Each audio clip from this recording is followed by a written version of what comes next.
Video from my November 22nd, 2014 dive on the Olympic. This is the best Olympic dive I have ever had. The captain nailed the location. It was right in the middle of the wreck. The visibility was fantastic, 30 feet or better. I have never seen it this good. And because of this, the Olympic portion of this video is much longer than the oil rigs portion, since it's rare that you get to see the Olympic wreck. These are some of the ghost nets that attach themselves to wrecks as they float through the water. They're cast-offs from fishermen. These are some blacksmith. This was a large winch that sits in the middle of the wreck. I've never seen it before.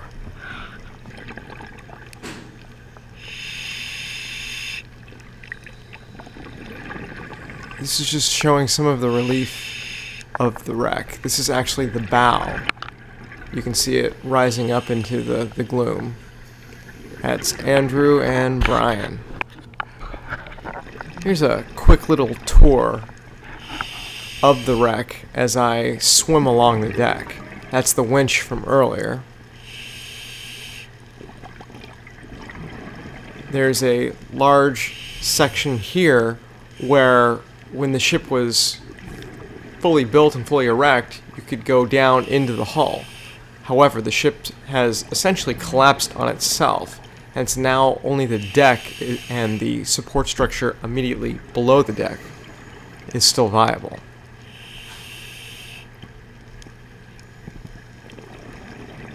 You can see all the beams and cross members. This all would have been covered.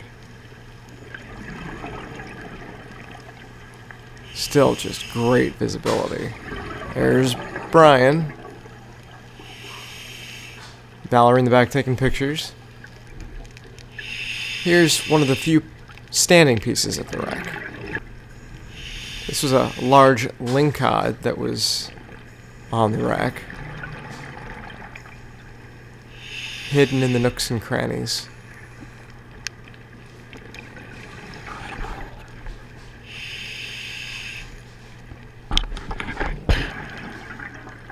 And of course, a Spanish shawl.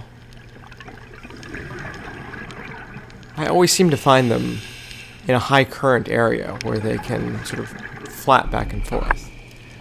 This was a particularly scenic picture from the Eureka rig, I believe. This is the top of one of the twins. You can see the anodes that they used to try to stave off some of the rust. They had unfortunately stripped the first 60 feet of life.